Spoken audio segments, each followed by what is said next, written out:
días a todos. Bienvenidos a la sexta clase de agricultura regenerativa, de microbiología y rizósfera.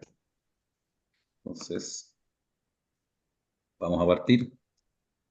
Esto lo tomamos en la tercera clase, que eran los balances del suelo, donde hablamos de las tres M que le dicen, que es la materia orgánica, los minerales y la microbiología. ¿Ya?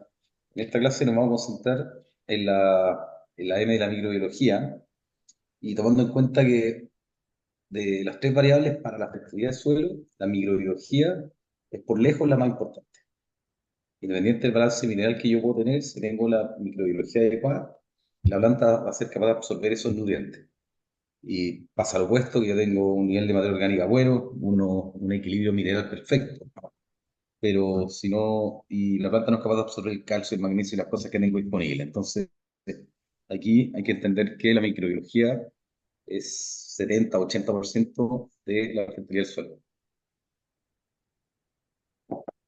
Entonces,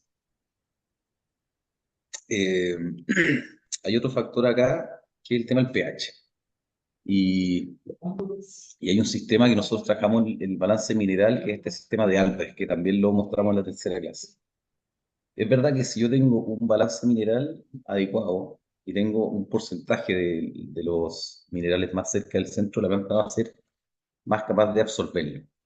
¿Ya? O sea, de todas maneras, si tengo un nivel de azufre adecuado, es muy raro que la planta no sea capaz de absorberlo. Entonces, por eso hay niveles que tienen un nivel ideal, un nivel medio y un nivel muy bajo, y me refiero al muy bajo, puede variar según elemento. Y ese es donde ya la planta le cuesta o cuando ese elemento puede causar un problema. Y ahí el pH se le da mucha importancia.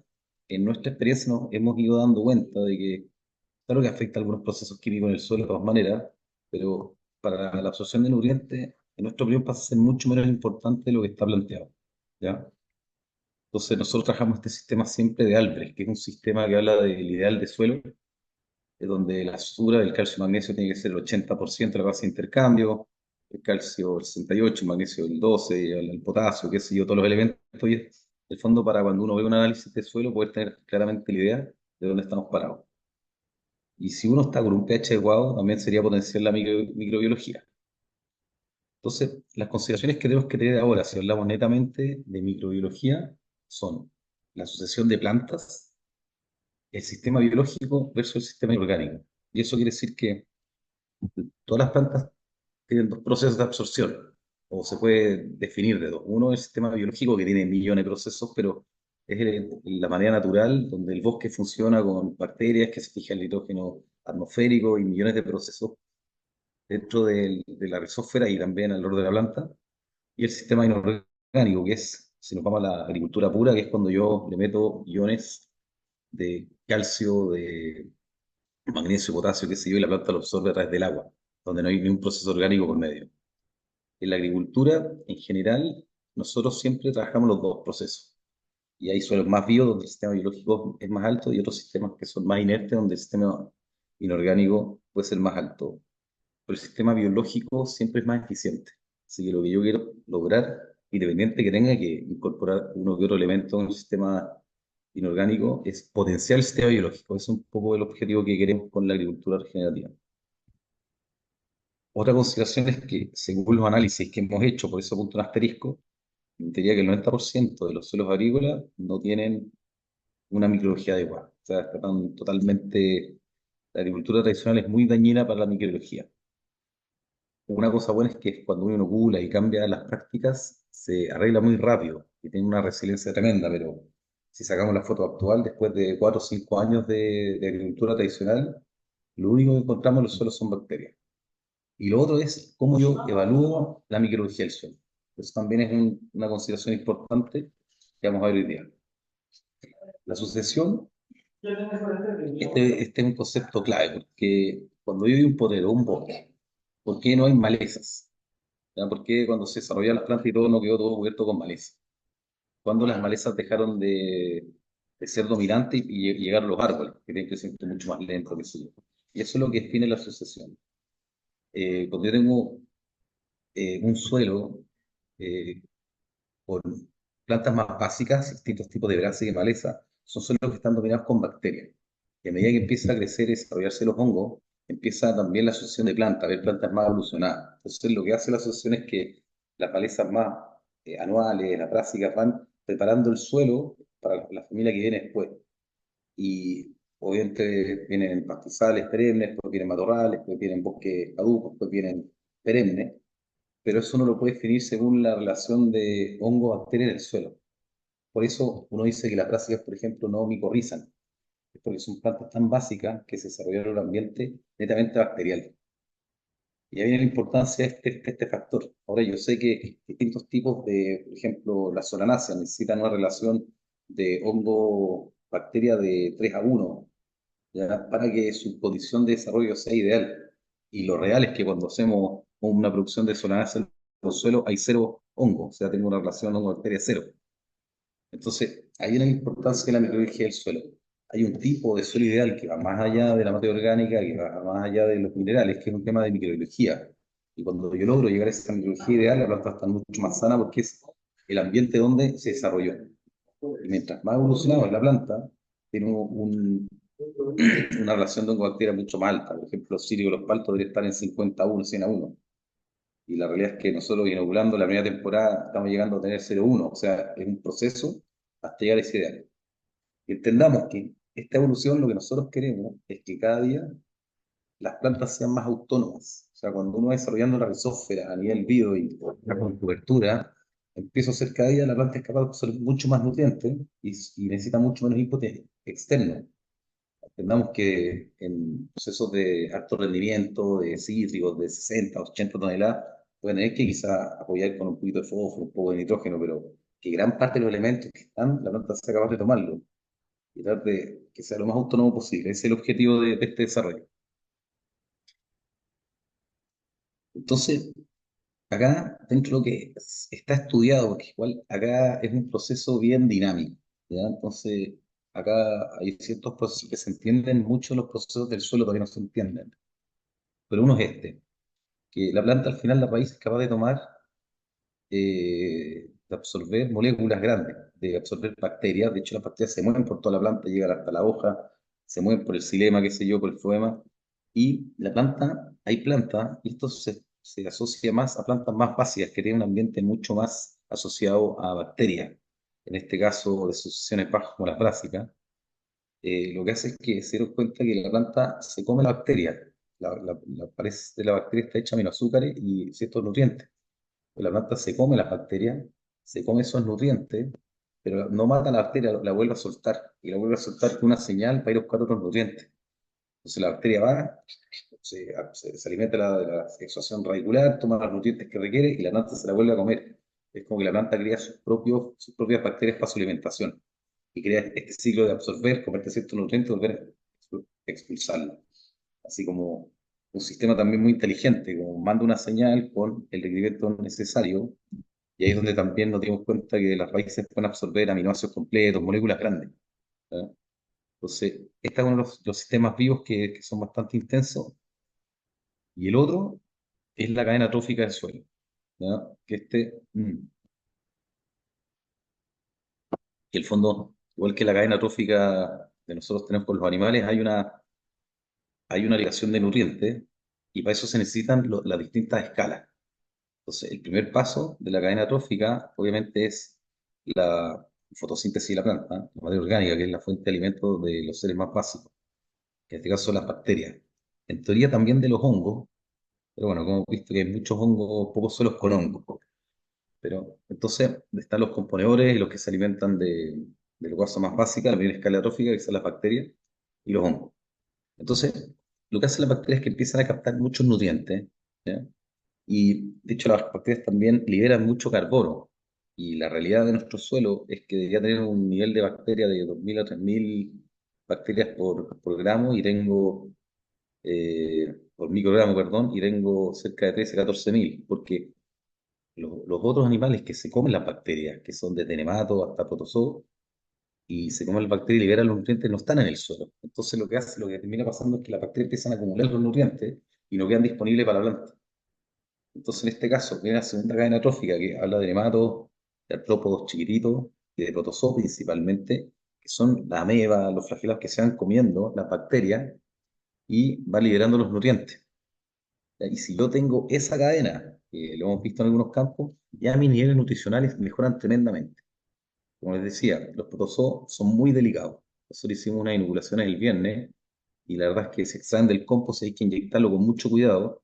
Y cuando uno ara el suelo o usa una vertedera, son muy sensibles a matarlo. Entonces, hemos visto algunos protozoos en algunos campos o plantaciones donde se ha hecho un buen manejo de suelo con harto trabajo húmico y equilibrio cerca de bosque. Entonces ahí los protozoos pueden llegar. Pero si yo no tengo un lugar donde puedan inocularse los protozoos, es muy raro tenerlos en los suelos. Y son claves para el reciclaje de nutrientes.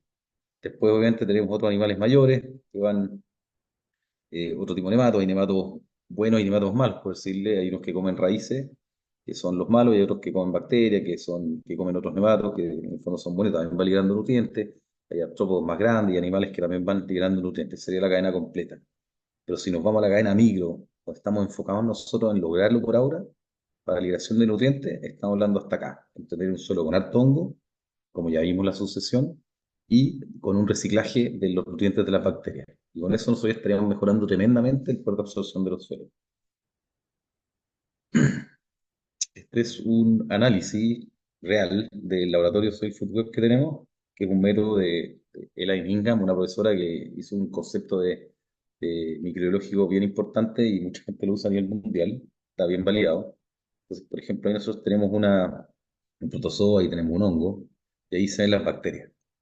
Entonces, en este caso, hay una relación de carbono-nitrógeno que es distinta para todas las especies. Pues, por ejemplo, la bacteria, que son como los más básicos, tienen una relación carbono-nitrógeno de 5:1.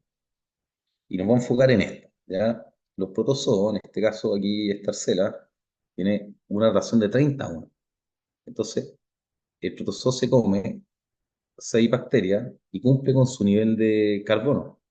Pero como tiene una relación de 30:1 con nitrógeno, le sobran 5 unidades de nitrógeno. Entonces lo que hace es que las libera. En el fondo las bota como un excremento y ese nitrógeno queda disponible para la absorción de la planta. Y eso ocurre con el fierro, con el hidrógeno, con el manganeso, con muchos elementos. Entonces, cuando yo tengo un suelo lleno de bacterias, tengo los nutrientes bloqueados dentro de la bacteria y con poco nivel de absorción. En cambio, cuando tengo el ecosistema vivo, lo que hace es que los protozoos van liberando elementos. En este caso, un protozoo se come, mira, desde 10.000 hasta 100.000 bacterias al día, dependiendo de la bacteria, depende del protozoo. Eso quiere decir que, si hablamos al puro nitrógeno, cada 6 cada 6 bacterias que se come, libera 5, o sea, estaría moléculas de nitrógeno. Un protozoo puede liberar 1.600 moléculas de nitrógeno, que es muy poco, por eso necesito tener, no sé, 10, 20.000 protozoos por microgramo. Entonces, estos serían como los dos métodos que se conocen, obviamente que esto es una ciencia en desarrollo, de eh, de cómo se liberan los nutrientes.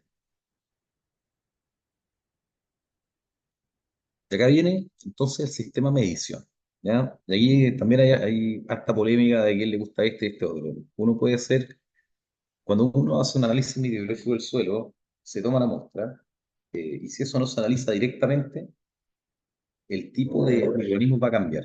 Ya solo el hecho de dejar una bolsa cerrada sin oxígeno hace que mi microbiología benéfica, que es aeróbica, se empiece a morir y empiece a cambiar a patógeno, ¿ya? Entendamos que el 90% de la microbiología benéfica es aeróbica, ¿ya? Y, y en general, la anaeróbica son patógenos. Entonces, cuando yo tengo una condición de compactación en el suelo, siempre voy a tener una microbiología patógena, voy a tener problemas, enfermedades, un montón de cosas. En cambio, cuando la planta empieza a exudar, empieza a tener más vida en el suelo, uno ve, cuando hace una calicata, hace una porosidad, hay que un intercambio de oxígeno mucho mayor, un desarrollo regular, y eso es cuando un análisis benéfico. Entonces, con el análisis de esa ya, nosotros podemos tener una medición funcional de la activación del suelo. Y eso nos lo da, el primer elemento es el sílice. Por ejemplo, aquí yo parto con este cultivo que estamos haciendo análisis cada 2 semanas más o menos, y acá empieza a subir un poco el nivel de sílice. O sea, yo voy a decir, de aquí a acá, hablamos del 7 de septiembre, ya tengo un nivel adecuado de sílice. Como le decía, el sílice es un elemento que está en el suelo en grandes cantidades, pero también no se entiende cómo la microbiología lo transforma en ácido ortosílico y otros compuestos que la planta puede asimilar, pero es un proceso que es bien microbiológico, o sea, cuando tengo una microbiología bien activa, se da este proceso. Sí. Cuando empiezo a ver esto que está acá, que empieza a absorber activamente sílices, que ya tengo un sistema biológico vivo. Y eso se dispara también, en este caso, con el calcio. Entonces acá, como decíamos, el calcio sube por el xilema, el calcio es totalmente inmóvil, entonces cuando sube por el xilema, empiezo a tener más calcio en la hoja nueva, quiere decir que tengo una acción de suelo. Entonces, en general, con los algoritmos que hemos hablado, ellos se basan mucho en análisis de Saya para ver el nivel de activación del suelo. ¿Ya? Y es un sistema súper válido, con el calcio se dispara el manganeso, el fierro, y yo al tiro puedo decir que ya tengo una microbiología activa en el suelo. Le decimos el primer nivel de activación de suelo cuando logro la activación de sílice y calcio. Y la segunda medición que hay es con lo que vimos de Soy Football, que es una medición más cuantitativa y en cierta parte cualitativa, porque lo que hace esta medición es que me permite evaluar qué tipo de hongos tengo y qué tipo de bacterias, protozoa, la microbiología que tengo y si es benéfico o es patógena. Por ejemplo, acá en este suelo no hay hongos, hay un nivel de bacteria alto, pero la verdad es que hay un nivel de protozoa alto. Y ahí obviamente abajo hay omiceres, hay otros bichos. Entonces me da un perfil de qué es lo que tengo en mi suelo y qué es lo que me está faltando y la cantidad. Entonces, si yo, por ejemplo, tomo un análisis al principio de la temporada y otro al final, voy viendo la evolución de mi suelo. ¿Ya? Y en el fondo lo que uno hace en este sistema es que llegan las muestras el mismo día o el otro día, se extrae la microbiología y se mide. Y hay un sistema de medición que tiene un protocolo que uno certifica en el laboratorio, que son pasos súper estandarizados con un tipo de microscopio y la información se mete en una aplicación donde te calcula la microbiología. Y la verdad que ha sido bastante consistente. Por ejemplo, aquí tenemos una ameba, aquí tenemos hongos, y uno hace un curso para poder identificar bien los hongos patógenos benéficos, pues se hacen los conteos de bacterias. Por ejemplo, acá tengo un nivel de protozoa bastante alto, así que el tema es que está con una presión estándar muy alta, pero un nivel de protozoa alto, así que es bastante bueno, pero también tengo un nivel de bacteria alto, así que pues, hay algo aquí que no está directamente, puede ser que acá la presión afecte mucho. Pero los dos métodos son válidos. Nosotros los usamos los dos. O sea, por un lado, activar y ver cuándo se activa el suelo, y por otro lado también, si es que me hace falta alguno de los si me falta hongo, algún protozoo, tratar de inocularlo. Y lo que hago después es un poco más directo. Entonces, eso sería en la clase de hoy de Rizósfera. No sé si tiene alguna pregunta.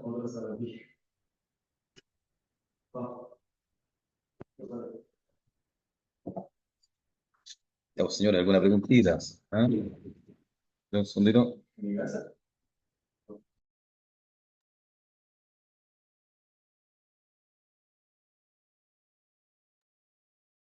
Digo que una consulta. eh, en otras partes del mundo, cuando se aplica agricultura regenerativa, se da que no se hace arado y se mantienen, por ejemplo, malezas o cobertura o parte del cultivo anterior.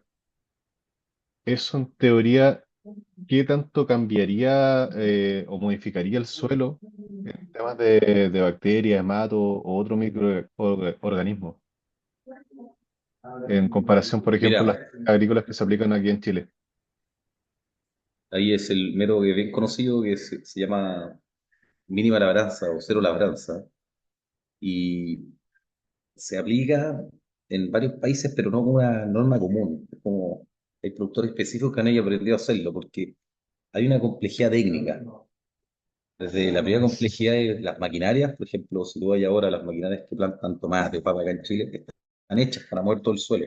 Entonces habría que primero ver el tipo de suelo que hay, qué tipo de cobertura uno puede ocupar, y ahí es un tema muy complejo porque entra desde la lluvia, el clima. O sea, tú para poner una cobertura necesitas que llueva. Por ejemplo, en Chile después la cosecha se puede hacer, pero entonces el suelo que tiene que quedar medianamente preparado, cosa de que después cuando haya que sembrar en primavera poder secar el pasto o poder aplastarlo y poder plantar el medio. O sea, que tiene que ir ya con la melga lista o con la cama hecha.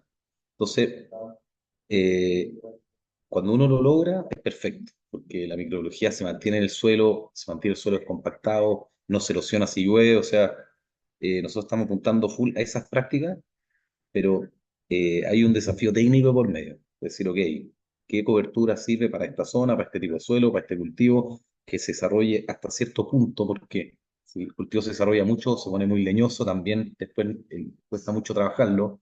Entonces, es una suma de pasos hasta lograr el ideal. Y ese ideal va a ser distinto en Temuco, que en Talca, que en La Serena y que en Santiago. Entonces, está avanzando eso, pero es un proceso complejo. Y súper interesante realmente ir a Estados Unidos, a Holanda, a algunos países que algunos cultores que ya lo hagan muy bien, ir a aprender de ellos. O sea, yo creo que ese es el futuro de la agricultura de todas maneras. Vale, muchas gracias. ¿A través de qué métodos inoculan? Si igual a través de riego, otra forma, y al cuánto tiempo yo veo el resultado de la activación de eso en el suelo. ¿Cómo sé yo que tuvo efecto, digamos? Mira, en general nosotros hemos visto que las bacterias se desarrollan así muy rápido. O sea, tú cuando las bacterias tienen alimentos minutos, hay ciclos de desarrollo. O sea, si uno hace una aplicación de bacterias benéficas, eh, el efecto de desarrollo radicular, un suelo que esté muy pobre, qué sé yo, de bacillus, algo así, se un par de semanas. Con el tema de los hongos, con micorriza hemos visto cuando tenemos una condición de temperatura adecuada en 4 semanas. Ya se desarrolla bastante rápido. Eh, En teoría, los protozoos también debe ser bastante rápido. El tema de la inoculación de protozoos es delicado porque el protozoo en sí es muy delicado. Entonces, nosotros le contaba que hicimos una inoculación el viernes, medimos el extracto de compost que lo sacaron el jueves de la mañana, hicimos la aplicación el viernes y había cambiado mínimamente ya con el hecho de haber estado envasado con algo de oxígeno en 2 días. Y había, por ejemplo, un poquito más de silio. Entonces, y ahora lo inoculamos y vamos a tener que evaluar 2 o 3 semanas más. Tenemos poca experiencia con la inoculación de protozoos porque la verdad es que es muy difícil tener un producto comercial como bacteria, como hongos, que uno puede tener un estado de protección que dura bastante tiempo y uno lo puede inocular. Entonces, y hay varias maneras de inocularlo y el estado de resistencia aguanta bastante. Por eso los protozoos es una pregunta difícil. Si uno logra inocularlo, el desarrollo debería ser muy rápido. ¿Ya? O sea, cuando hay las bacterias suficientes, el tipo también se desarrollar en semana, debemos tener una respuesta en un mayor nivel de nutrientes y un mayor nivel de individuos.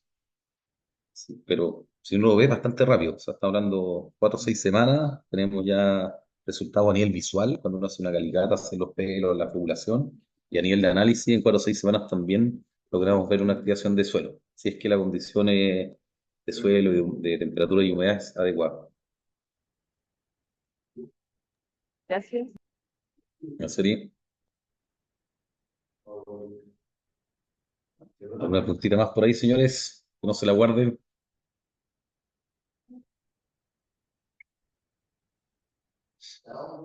Bueno, si no hay más preguntas, los invitamos el próximo lunes a la séptima y última clase de agricultura regenerativa. Así que muchas gracias a todos y muy feliz semana. Nos vemos. Cinco, interesante como siempre. Gracias.